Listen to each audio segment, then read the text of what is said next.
Sai Ram. With pranams at the lotus feet of our most beloved Bhagavan, dear brothers and sisters, the topic for this morning is 2 for 2010. 2 for 2010 is the topic. What are those 2? What we mean by 2, you will understand in the course of the talk this morning. The first thing of the 2 is respect for life. We should have respect for life. The year 2010 should be full of respect for life. What do I mean by that? Do we have respect for life? No. If we have respect for life, how are we behaving today? Go through any newspaper. Just watch any TV channel at the local or global level. You find wars. You find conflict. You find contradictions. You find misunderstandings. You find groupism. There is no love. There is hatred. And the whole world is standing the threat of nuclear holocaust. The whole world can be burnt into ashes within no time.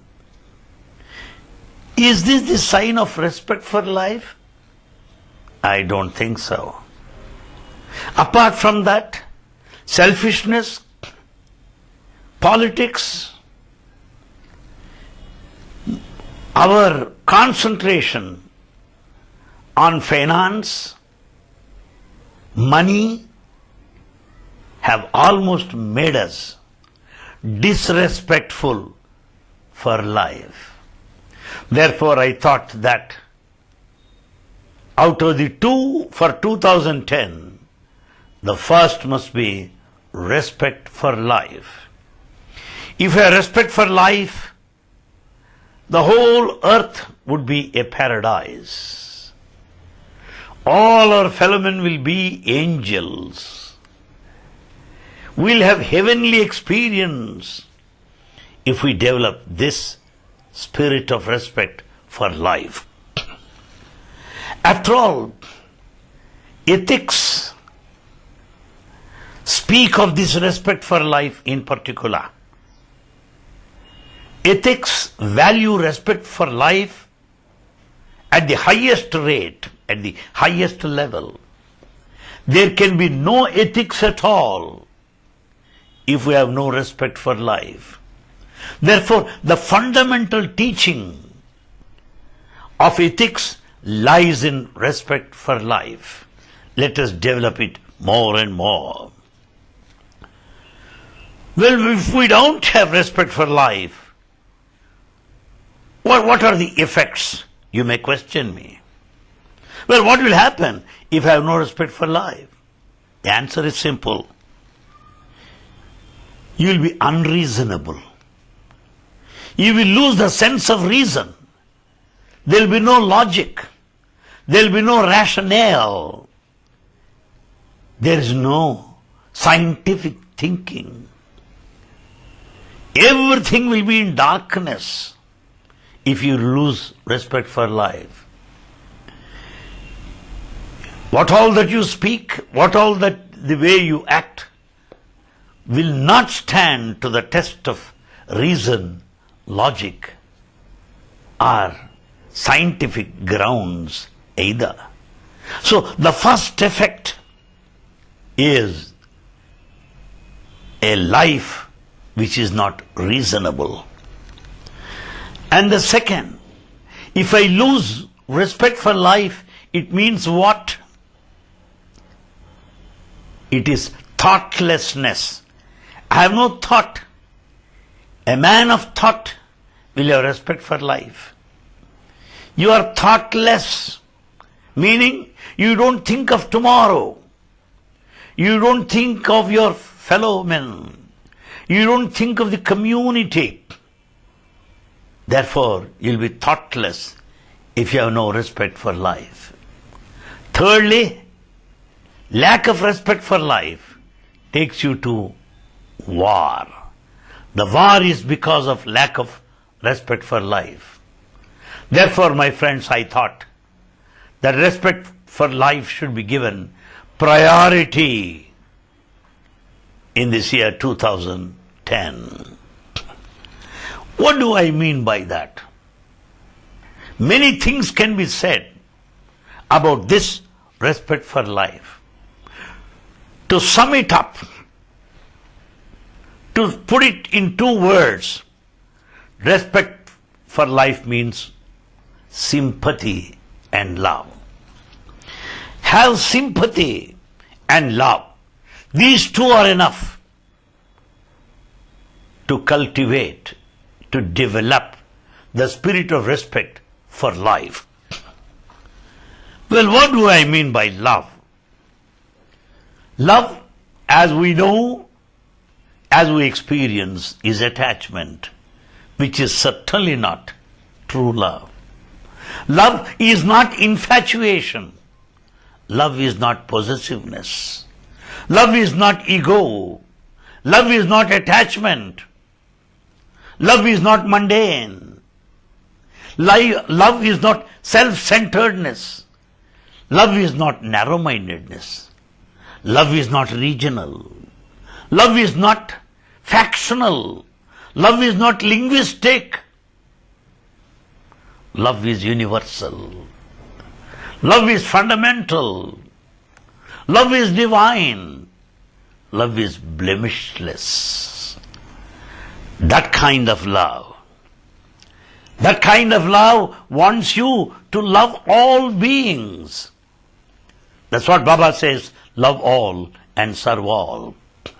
When you love, you feel like serving them. Love all beings, not merely human beings, but all birds, beasts, animals. Today, we find in slaughterhouses how cows are killed. As we just go around the mutton shops, we see how sheep are mercilessly killed. Therefore, killing an animal only means you have not given the right to that animal to live. Just as you have right to live, animal also has a right to live. You cannot rob its right. The fundamental right is to live. By killing animals, you are denying the basic right to live. Therefore, love means loving all beings, human beings, plants, animals, the whole universe, organic world. Second, love also means not to cause pain to anybody. Not to cause pain to anybody. You know, my friends, when we talk, unknowingly we offend somebody. When we think of certain plans, our maneuvering Our manipulation may lead to pain to somebody. By thought process, you may be the cause for pain to others. By your words, you may pain others. By your actions.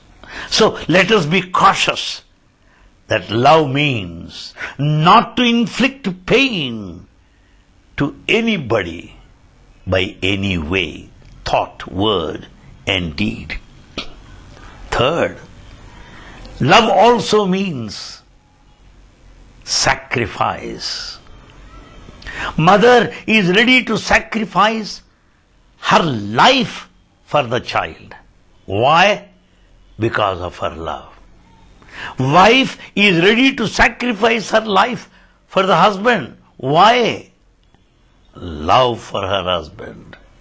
Therefore, sacrifice is an expression of love. Where there is no sacrifice, it is not love, it is only selfishness. Expression of love is sacrifice. Absence of sacrifice is selfishness.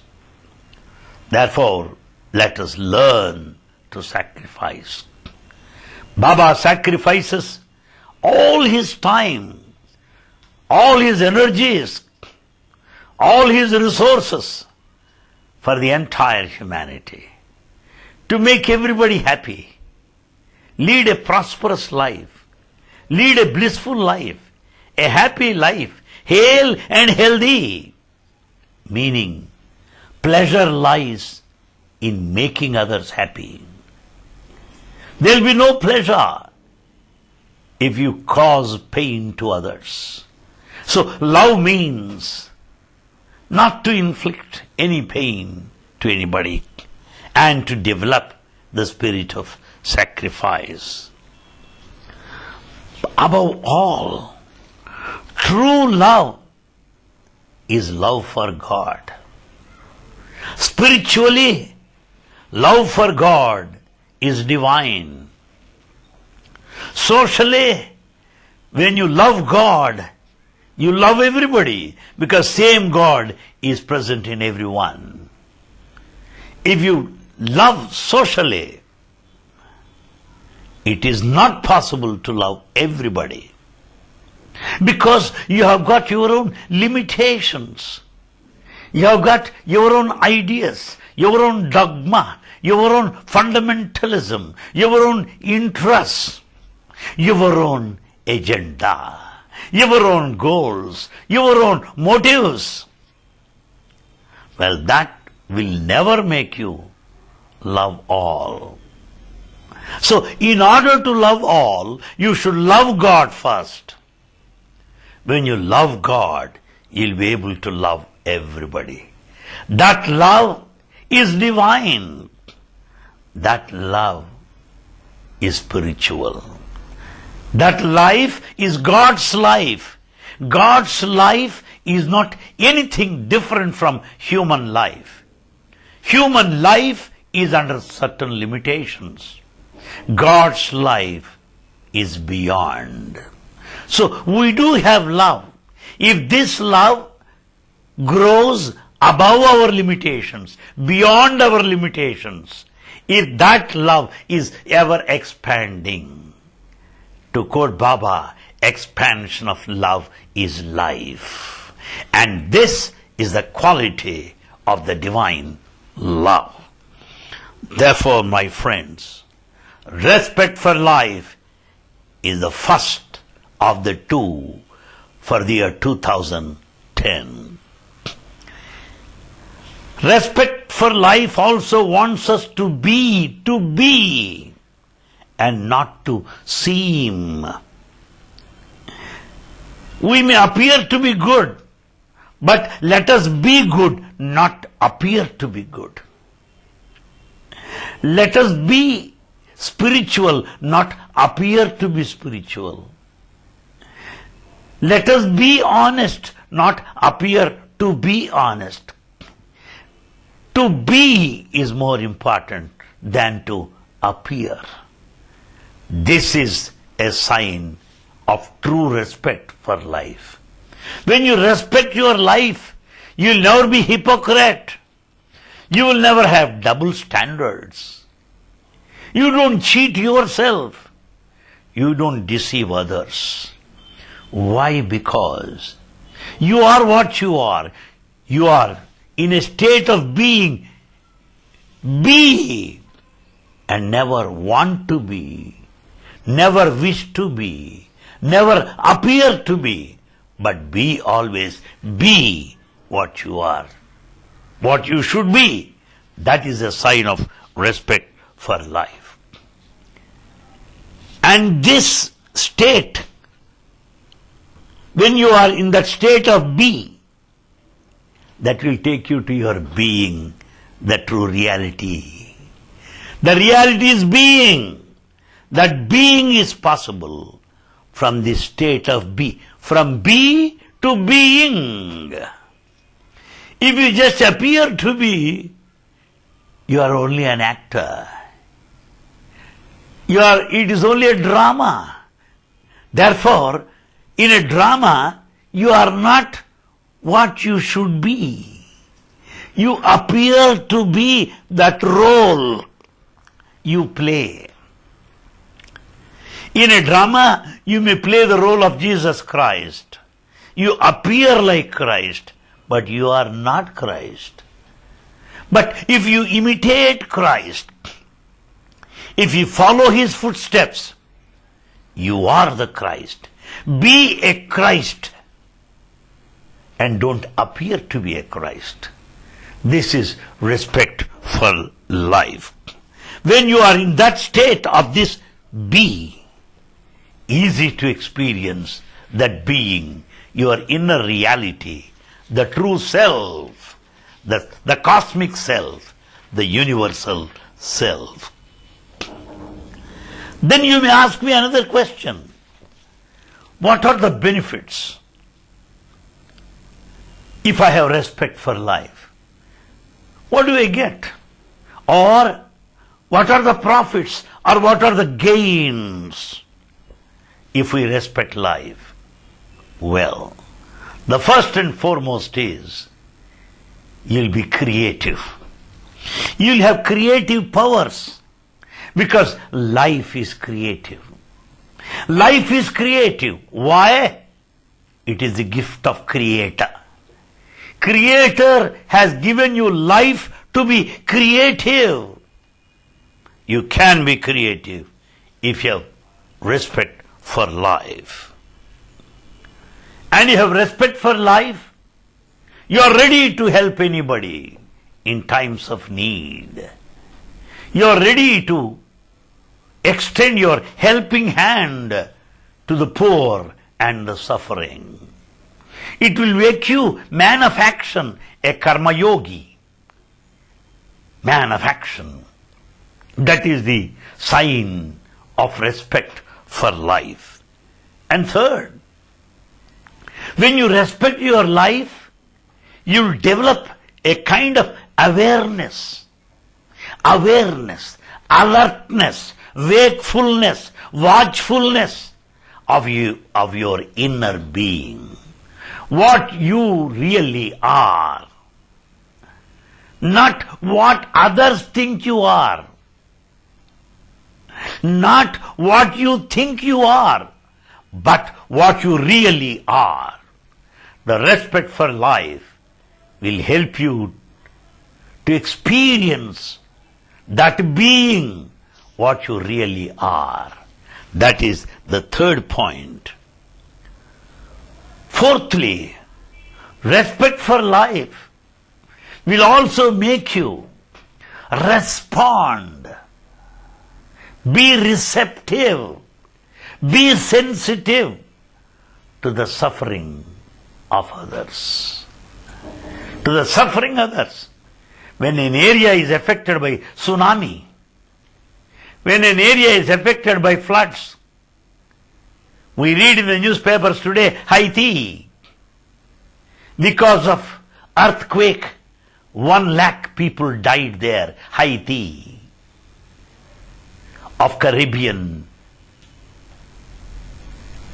of Latin countries.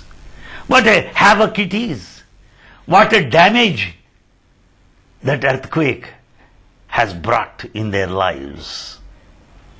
Immediately we find the whole world responding. Obama announcing, yes, the United States is ready for rescue operations. You find all nations ready to help Haiti, the earthquake victims, for their rehabilitation. Recently in Andhra Pradesh, Kurnool, Mahbubnagar are affected by floods. The whole country helped them a lot. Gujarat was affected by earthquake. Everybody has taken up rescue operations voluntarily. This is respect for life. To help others is certainly an expression, is a manifestation of your respect for life. And a man who has got respect for life will enjoy freedom. What do I mean by freedom? My friends, we think freedom is to act in the way I want, to speak in the way I wish to. No. Freedom means to act in the way you should, to act in the way you ought to speak in the way you should. Therefore, that kind of freedom is enjoyed. That kind of freedom is birthright of a person who has respect for life. And the respect for life also wants you to be perfect. Perfection is the aim of a man who has respect for life. He doesn't want to be imperfect. He doesn't want to be a semi-successful man. No, he wants to be 100% successful man. That is a sign of respect for life. How to be a man of perfection is your next question. Take for example Bhagavan Sri Sathya Sai Baba, who said the end of culture is perfection. The end of knowledge is love. The end of education is character. The end of wisdom is freedom. So Baba refers to perfection as culture. Let us observe Baba. How can he be a man of perfection? What is the fundamental secret of his life so as to be an example of perfection?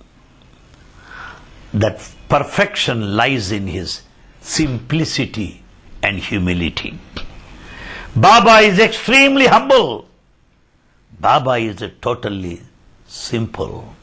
His simplicity, his humility is the secret, is the fundamental principle that made him a man of perfection. He never expects any prominence, any domination, any position, any recognition, any propaganda, nothing. That made him a man of perfection.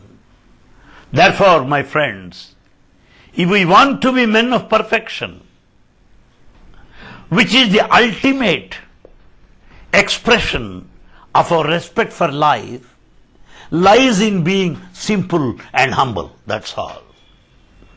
That brings you everything, all credits, all honors, making us so close, near and dear to God Himself.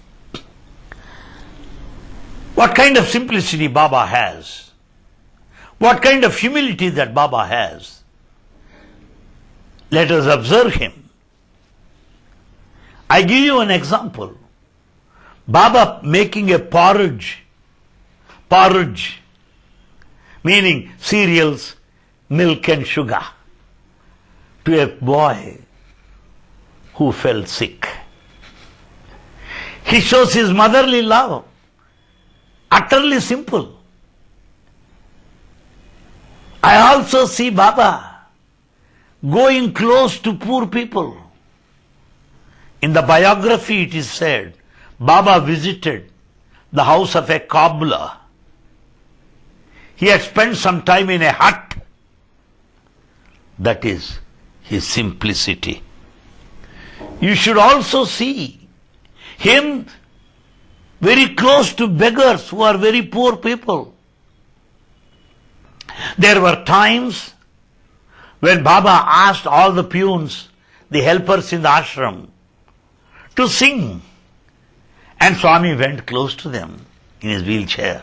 He is surrounded by all these helpers, the peons, the attenders, who are poor people. He was very joyful. That is a sign of simplicity. At one time, he called all village artists, made them enact a drama. They are all rural, cut off from the madding crowds. No sign of urbanization and civilization. But he was very happy in their company. That is a sign of his simplicity. The kind of respect he gives to others is a sign of his humility. How he respects other feelings, how he respects others' views, how he respects your positions, how he respects you as a true human being is a sign of his humility. At the time of feeding the poor in Narayana Seva, you should see him serving the poor people personally. Is a proof of his simplicity. And he feeds birds, dogs, deer in Vrindavan, Bangalore. You should see deer jumping, coming close to him. The ducks come close to him with their wings fluttering on either side. The peacocks jumping in joy, coming closer to him. A kind of love towards everybody. A perfect example of all humility and utter simplicity. A man who has respect for life will not be ambitious. Ambitious. And every ambition binds you to this world. Every ambition will put you in the chain of or in the cycle of birth and death. Every ambition is a bondage. Every desire is a bondage. Baba has no ambition. Therefore, my friends, to develop this respect for life, we should have these qualities, which is one of the two for the year 2010. Now I refer to the second. What is number 2 for 2010? Let this year be an year of meditation. Meditation. We have been doing bhajan since long. Right from the 14th year, Baba started speaking of bhajans, namasmaran, singing his glory. He gave us number of service activities. He gave us enough of literature. Now the time has come. This year is 85th year of the advent of Avatar. 85th birthday of Bhagavan Sri Sathya Sai Baba falls in this year, 2010. Therefore, we should also it is also time to rise, to improve the quality in our spiritual life. We should be mature enough in our spiritual path. The true maturity in spiritual path is meditation. The topmost priority in spiritual path should be given to meditation. So, number 2 for 2010 is meditation. Let me present to you certain points regarding meditation. I am not advocating any particular procedure or particular path to be adopted. You follow your own path. You follow your own way. I am not going to impose or dictate or prescribe any specific method now. Meditation is meditation, whatever method you may follow. But do we understand what meditation is? But before I go into the details, let me tell you one thing. You may eat any stuff. You may eat in the South Indian canteen or North Indian canteen or Western canteen. The purpose is your hunger should be satiated. Your appetite should be appeased. That is the sign. Similarly, what is the sign of meditation? Thoughtlessness or withdrawal of the mind or annihilation of the mind is the sign of fulfillment of meditation. You can say that is only true meditation when you attain that thoughtless state, no mind state, NO. That is the mark of meditation. Then let me give you certain other aspects relating to meditation. We often wonder, why meditation? Meditation is a spiritual activity which I can take up later. Not at this age, not now. We may also sometimes doubt that it's not possible to meditate, and that meditation is meant for some sages and saints who spend their time in forests, and that meditation is meant for celibates or brahmacharis, or that meditation is for a yogi or a renunciant. No, my friends, the whole world today has come to know that meditation is for all, for everybody. I am to speak on that general application of meditation and its utility. For your reference, I would appreciate if you go through Dhyana Vahini, written by Bhagavan Sri Sat Sai Baba. In that Dhyana Vahini, he explains all aspects of dhyana or meditation, including the method to meditate. Now, let me deal with the related aspects of meditation. 1. You will be surprised to note that, my friends, I am sure. Because you think that meditation is something different. No. Meditation will serve your body. For your body, meditation is very important. Not for life after death. I am not speaking of other things. First, meditation is very important for your physique, for your body. Meditate for your body. Why? Experiments have shown, research has revealed, by all the world over, by topmost researchers, doctors, that meditation will help you to fight infections. Today we find infections everywhere. Viral fever, bacterial infections, cough, cold, infections. You can fight infections by meditation. Second, we also find certain chronic diseases. Chronic diseases.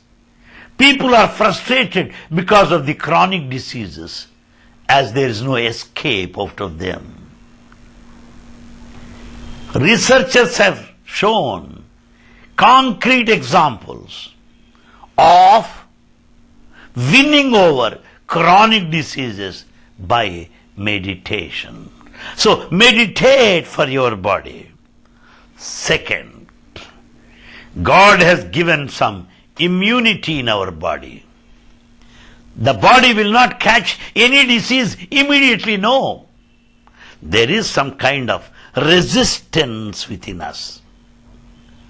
This strength of resistance or immunity is becoming weaker and weaker, less and less. Therefore we fall sick quite often.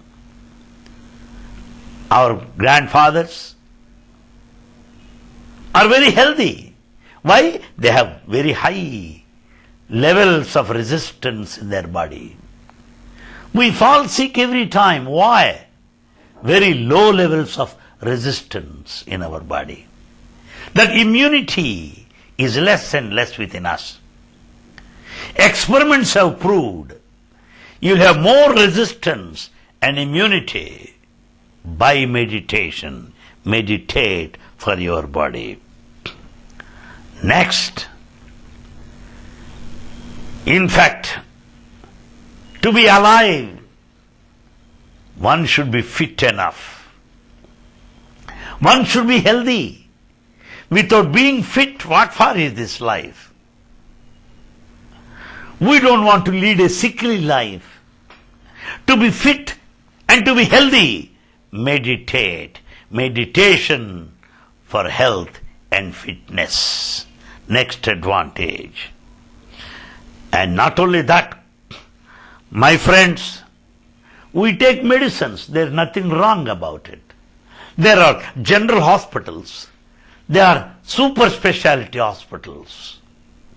We have number of diseases of all kinds.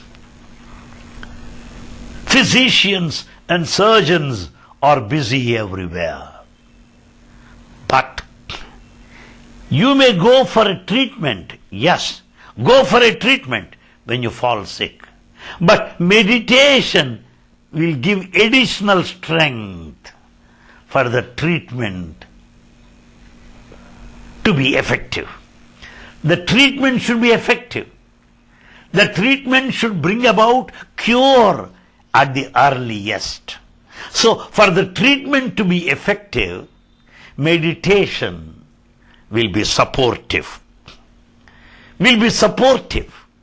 Therefore, meditate so that the treatment or therapy will be effective. Next, my friends, in this age full of tension, worries and anxieties, we don't go to bed early. Even if we go to bed, we don't get sleep immediately. The day's problems, the current problems, the next day problems, most of them are imaginary. Past regrets, future tensions will not allow us to go to sleep. So our sleep period is reduced. We don't sleep 5 to 6 hours because of tensions. So we miss some time in our sleep. The sleeping period is cut short because of worries. And therefore, as the rest is lost, next day you become weak and passive. Next day, you are restless. If anyone asks you, why are you like that? Your answer is, I couldn't sleep well last night. I missed my sleep last night. So I am like this. So, sleeplessness will make you passive next morning, inactive next morning. So, you may sleep, but you may not have enough of sleep. When you do not have enough of sleep, next day your activity, your performance will be affected. Now, if you meditate, by meditation, that period of rest lost in the previous night is compensated. Meditation compensates the loss of rest in sleeping hours. That period of rest lost on the previous night is amply compensated by meditation, so that you can be fully energetic and dynamic. These are the effects of meditation on our body. Please understand that. Don't take meditation in a casual way. The second, meditation has an effect on our mind. How does it affect? There's one famous doctor by name Dr. Brian Weiss.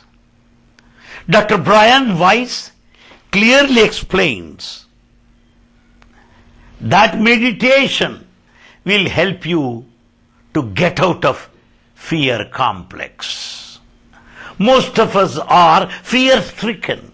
We live in constant fear. What you call fear psychosis. This fear psychosis is haunting us day in and day out. Meditation will make you fearless to come out of this psychosis. There is another doctor, Dr. Dean Ornish, a famous cardiologist. What does he say? Because of tensions, sometimes we end up our lives as heart patients. Heart diseases are because of tensions, stress, tension are the causes for heart complaints. This Dr. Ornish, cardiologist, will tell you this, what a beautiful thing is. If you suffer from coronary heart disease because of arteries, coronary artery disease, heart disease can be reversed. One can overcome even coronary artery diseases, heart diseases by meditation. Therefore, the heart disease, which is because of tension and stress, takes us to a doom altogether, death. But meditation is a cure for that. Next, the stress, tension are the causes for not only heart diseases, there are other diseases like insomnia, like migraine, like hypertension. These are all the diseases due to stress and tension. Meditation is a cure. Meditation will make you stress-free, tension-free, so that you'll never become a victim to these diseases. Another point. Researchers from Harvard University, United States of America, what do they say? My friends, in the world today, there are homes for aged. all elderly old people are kept in the home for the aged. They wait for the Father's Day or Mother's Day for their children to visit them.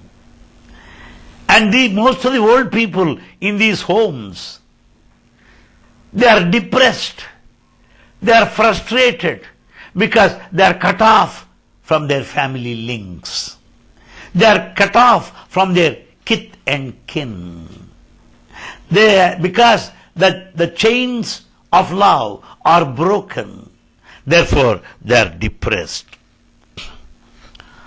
But my friends, when these elderly people meditate, they will have long life. They'll get out of frustration. They'll come out of depression. Meditation is a solution for depression and frustration, and to prolong life in comfort. So even for aged, meditation is the solution. Not only that, Baba has given us a program, silent sitting for Bala Vikas children. All Bala Vikas children should practice silent sitting from their childhood. In our bhajan sessions, you must have noticed, immediately at the end of the bhajan, they'll switch off the lights. At the end of every bhajan session, in all Sai centers all over the world, they'll switch off the lights so that you have to meditate. Today, even in Prashanthalayam, after bhajan, devotees are allowed to go and sit there in the mandir to meditate. Meditation is necessary for youth, for children, for school-going boys and girls, and for all students of university level. Why? Meditation improves your intelligence. You'll be more intelligent if you meditate. You'll be more creative. You'll be more alert by the process of meditation. And not only that, you know what happens is, when there is some tension in my mind, when there is some worry in my mind, there will be electrical waves moving all over the body. That will make me weak. That will make me feel diffident. That will make me feel unwanted. But by meditation, what happens is, the power of electrical waves can be reduced, so that you can remain calm, serene, balanced in the midst of situations leading to tension. Even in the storm, even in the midst of tensions, you can be serene, calm, equanimous by meditation. Because meditation will balance the mind, will silence the electrical waves that will make your body weak. Therefore, my friends, meditation is a solution. Meditation helps your body. Meditation helps your mind. And both of them together, body and mind together. Because body and mind are not, I should say, totally independent. Because mind affects the body affects the mind. This is what is called psychosomatic relationship. Psychosomatic relationship is the relationship between body and the mind. So far I said the effects of meditation on the body. Then I spoke on the effects of meditation on the mind. Now let us know psychosomatic effects, body and the mind together. How does meditation influence both? 1. You feel revitalized, rejuvenated, full of activity and energy. Meditative person is always active. You'll never find any fellow who will be losing his spirits while he meditates. A meditative mind will always be active. 2. Meditation will improve our sleeping patterns. Sleeping patterns, meaning the sleeping period is not cut short. The sleeping period is not extended because some people get up late in the morning. Some people go to bed late in the night. The sleeping patterns are dislocated. Meditation will improve your sleeping patterns. And not only that, the body has important parts like the brain, like the heart. These are vital organs. The vital organs require blood supply. Blood circulation should be regularized, should be more to these vital organs. Meditation ensures circulation of blood to all vital organs in the human body. Not only that, when there is disbalance, when there is non-supply of, or when there is non-generation of hormones in our body, we fall sick. Hormones should be generated within our body. Hormones should be stimulated because it is in the built-in system. Something you have got, your recorders, speaker in the built-in system. Camera, built-in system. Like that, in the built-in system of the human body, hormone generation, hormones are generated. When they are not so, there is imbalance in life. Meditation will certainly help to stimulate a stimulation of healthy hormones. Healthy hormones. Next, sometimes we become numb.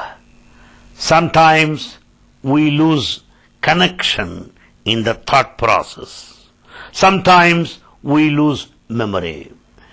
Sometimes we speak on one point where the thread is disconnected. You speak on some other point.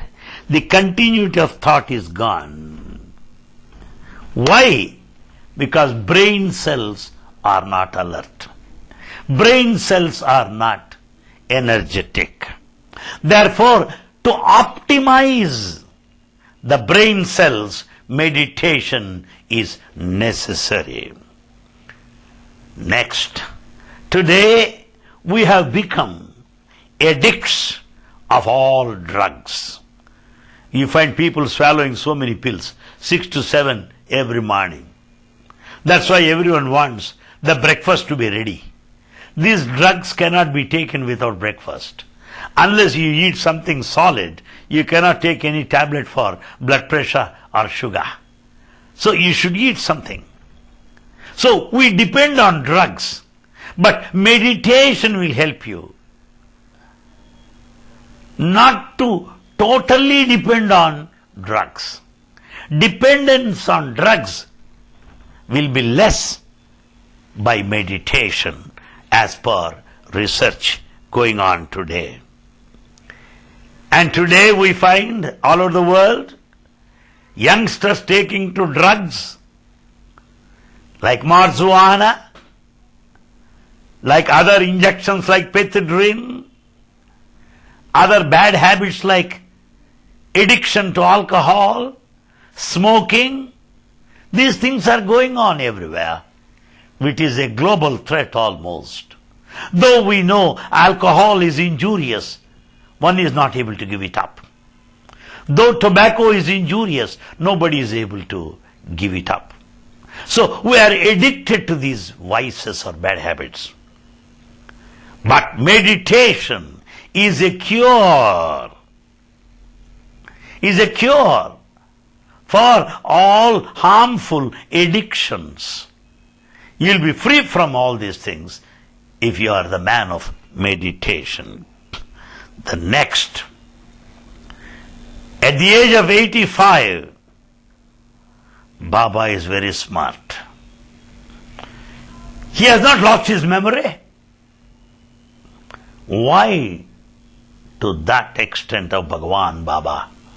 Teresa is very active till her last day. Mother Teresa. Why are they active? Some are conscious till the last minute. They don't die in coma. They don't die in unconsciousness. They are fully conscious till the last breath. Some people, in spite of their old age, are very active. Why? Meditation.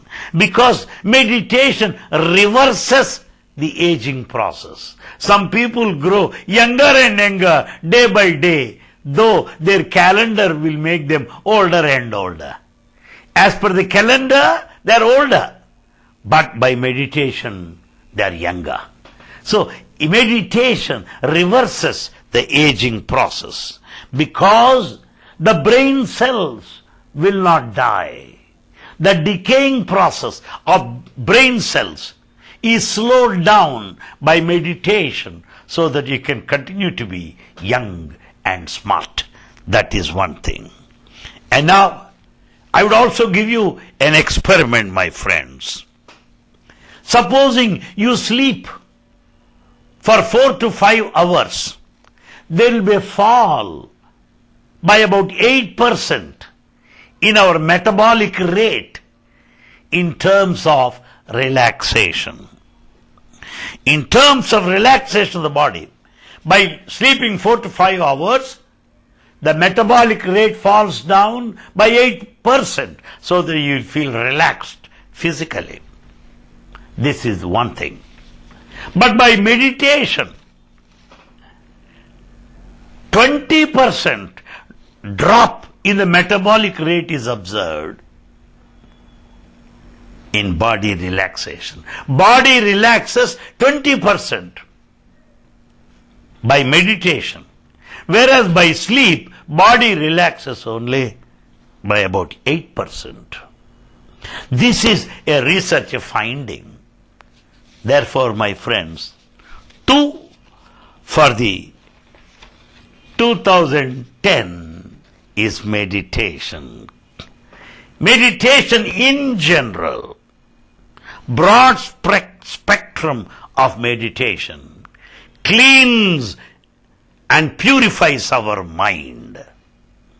It makes us free from stress and tension. Meditation will make us more sensitive, receptive.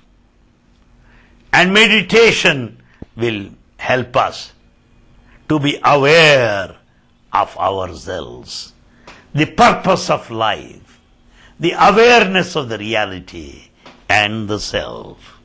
Meditation will help us to come closer and closer to God, the Supreme Self. When the individual self becomes one with the universal self, leading to oneness of the divinity. Therefore, my friends, 2 for 2010 happen to be these. 1, respect for life, and 2, meditation. May Bhagavan bless you.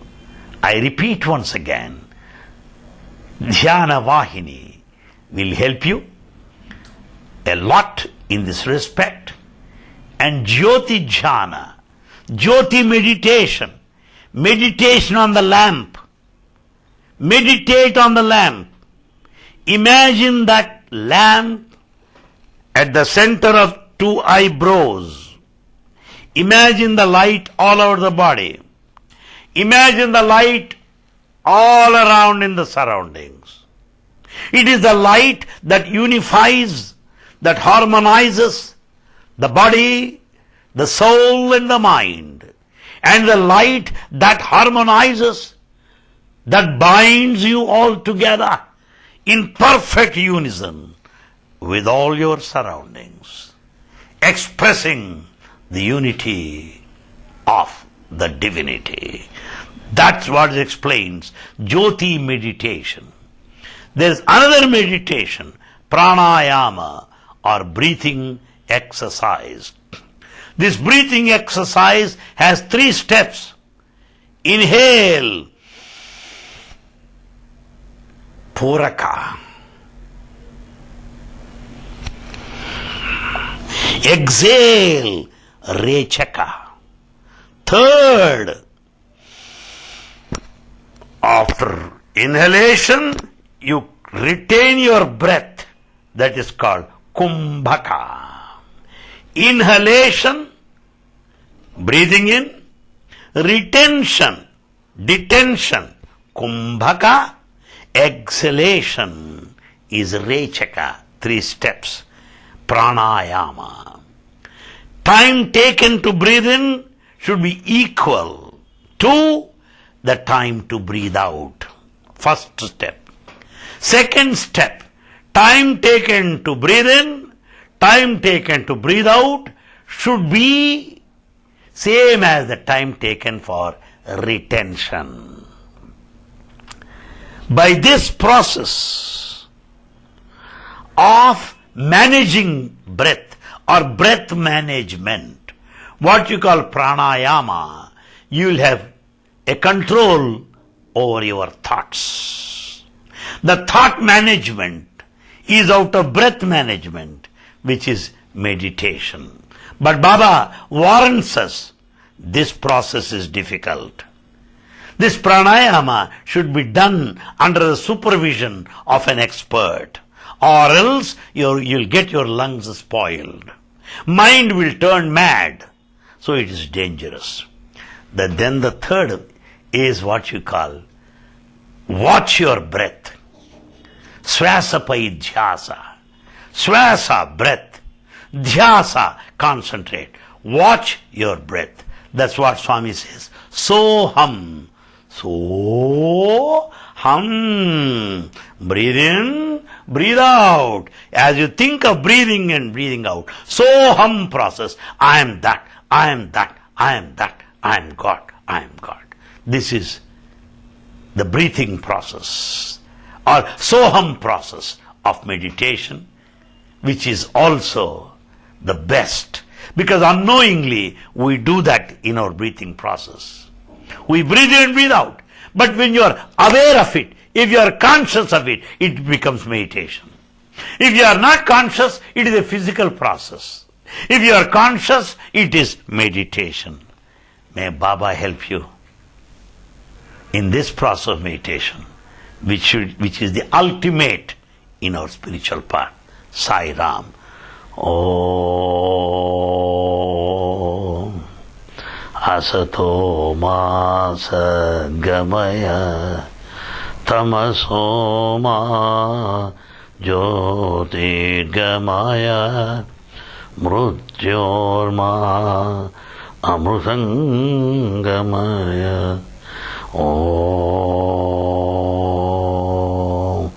Samastaloka Sukhino Bhavantu. Samastaloka Sukhino Bhavantu. Samastaloka Sukhino Bhavantu. Om Jai Bolo Bhagwan Sri Sat Sai Baba Ji ki Jai. Sai Ram.